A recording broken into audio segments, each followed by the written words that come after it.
சுவாமியே சரணமையப்பா, சுவாமியே சரணமையம்ஹா, அகிலாண்ட கோடி பிரம்மாண்ட நாயகனே சரணமையப்பா. ஐயப்ப சுவாமியின் மகிமை பாகம் 71 சொல்ற பாருங்க. ஐயப்ப சுவாமி 67 கல்யாணத்தை அவர் ஏற்பாடு சொன்னாரு. அவர் சொன்ன மாதிரி, ராஜா சொன்ன மாதிரி அவருடைய வேலைக்கார நான் எல்லா விஷயம் நான் நகர்த்திக்கின்னு போறேன். அப்ப இதெல்லாம் செய்யறதுக்கு பணம் வேணும். பணம் இருந்தாதான் ஒரு விஷயத்துல எல்லாமே இறங்க முடியும். பணம் இல்லாட்டினா எந்த விஷயத்திலும் இறங்க முடியாது. ஆனா என் கையில காசு கிடையாது. ஆனா 2 பேருக்கு நடத்தணும் ஆசை, 67 நடத்தணும்னு ஆசை. கையில 10 ரூபாய் கிடையாது. ஆனா மன தைரியத்தை உன்னால் முடியும், நான் இருக்கிறேன், நீ செய் என்று என் அப்பா ஐயப்பன் தர்மசாஸ்தா சொல்றார். அதான் அவன் தர்ம சாஸ்தா பேர் எடுத்தவன். தர்மசாஸ்தானா சும்மா கிடையாது, ஆபத்தில் காப்பவன், அநாத ரட்சகன் தர்மசாஸ்தா.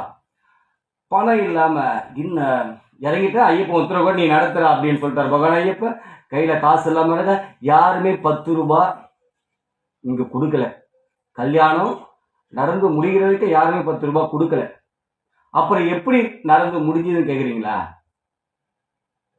அவனே வழிகாட்டுகிறான். முடிவும் அவனே, முதலும் அவனே, செயல் ஆற்றுவதும் அவனே, கற்றதும் அவனே. எப்படிப்பட்ட கடவுள் பாத்தீங்களா ஐயப்பன்? எந்த ஒரு காரியத்தை கடவுளை நினைத்து நீ செய்கின்றாயோ அந்த காரியம் எதிலுமே வெற்றியே. எப்படி? கடவுளை நினைத்து எந்த ஒரு காரியம் நீ செய்கின்றாயோ அதில் என்றுமே வெற்றியே. நீ எந்த கடவுளை நினைத்து செய்கின்றாயோ அந்த கடவுள் உனக்கு வெற்றி துணையாக வந்து நிற்பான். என்னுடைய வெற்றி என் ஐயப்பன். எப்படி? அப்ப கையில கொஞ்சம் ஐயப்பனுடைய பூஜைக்கு சேர்த்து வச்ச காசு கொஞ்சம் இருந்தது. அதை வச்சு ஃபர்ஸ்ட் கல்யாணத்துக்கு வேண்டிய ஐரு சாமான், பூஜை சாமான் வாங்கிட்டு வரேன். அப்புறம் கொஞ்சம் காசு வாங்கி கலசம் வாங்கிட்டு வரேன். 54 கலசமும் 108 கலசமும் வாங்கிட்டு வரேன். கலச சொம்பு வாங்கிட்டு வரேன். 67 கல்யாணம் நடத்த. அப்ப ஃபர்ஸ்ட் பூஜை பொருளை உள்ள வாங்க வைக்கிற, கலசம் உள்ள வருது. நெக்ஸ்ட் ஐயரை போய் பார்க்குறேன். ஐயரை பார்த்தீங்கன்னா ஒவ்வொருத்தரும் பார்த்தீங்கன்னா 25,000 கேட்குறாங்க, 30,000 கேட்குறாங்க. ஆனால் இந்த பிள்ளைக்கு ஏற்ற மாதிரி ஒரு ஐயரை அவரே வழி கட்டுறாங்க. எனக்கு ஐயரில் யாருமே சொல்லலைங்க. இந்த ஐயர் பண்ணாங்க, அந்த ஐயர் பண்ணாங்க, யாருமே சொல்லலை, நானும் கேட்கல. ஆனால் இறைவன் வழி வருகிறான். இறைவன் இந்த கல்யாணம் நடத்த எந்த ஐயர் வரணும் என் ஐயப்பன் வழிவகுக்கிறான். அவர் பேர் வந்து ஹரி ஐயர். அவர் பேரு என்னோட வயசுல சின்னவர் தான். ஆனா மந்திரம் போதிக்கிறதுல கடவுளுடைக்கு நிகழ்தான் சொல்லுவேன். அப்படிப்பட்ட ஐயரை என் ஸ்டெத்துக்கு தகுந்த மாதிரி, பிள்ளைக்கு கைக்கு தகுந்த மாதிரி காசு கொடுக்கிற மாதிரி ஐயப்பன் அப்படிப்பட்ட ஐயரை வர வைக்கிறார். ஹரி ஐயர்ன்ட்டு. அப்ப அவர் எல்லாமே கூட பூஜைக்கு இவ்வளவு காசு தரணும் அப்படின்னு சொல்லிட்டு, சரிங்க சாமி நீங்க எவ்வளவு கொடுத்தா இருக்குன்னு ஹரி சொல்றார். அப்ப ஹரிநாராயணன் பிள்ளையவன், ஹரிநாராயணன் பிள்ளையவன். அப்ப தன்னுடைய அம்மாவாக ஹரி என்ற பெயரை அந்த கல்யாணம் நடத்த ஐயப்பன் தீர்மானிக்கிறார். பகவான் ஐயப்பன் தீர்மானிக்கிறார். இதுதான் ஆன்மீகம். அதாவது ஒரு கல்யாணம் நடத்த எத்தனை ஆயிரம்னாலும் போலாம். ஆனா 2 கல்யாணம் நடத்த யாரை வரவைக்கிறார்?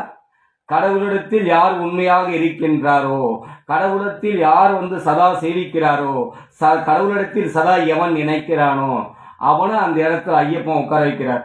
அந்த ஐயர். இப்ப நான் சொல்றது கூட நான் டெய்லி என்னோட பார்த்து என்னுடைய ஸ்டேட்டஸை அவரு கூட இதை கேட்டு இருப்பார்.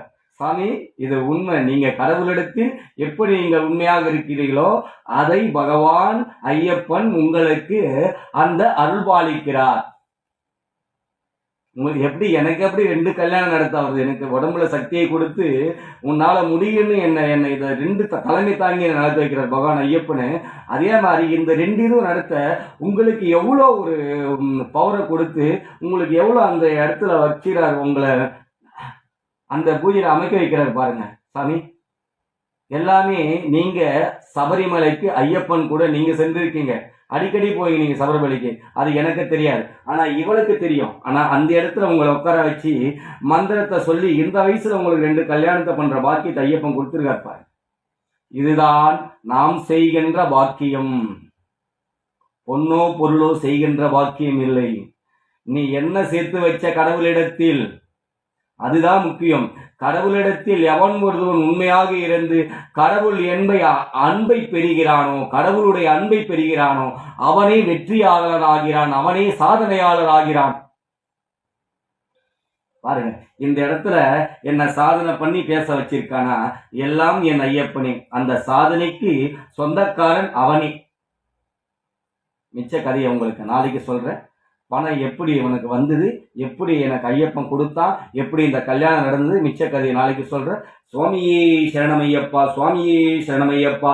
ஓம் ஸ்ரீ பூதநாத சதானந்தா சர்வபூத தயாபரா ரக்ஷ ரக்ஷ மகாபாவு மகா சாஸ்திரே தும்யம் நமோ நமக. சுவாமியே சரணமையப்பா. குருவே துணை, குருவே துணை, என் ஐயப்பனே துணை.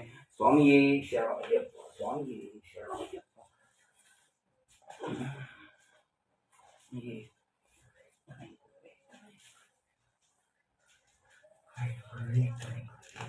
Great.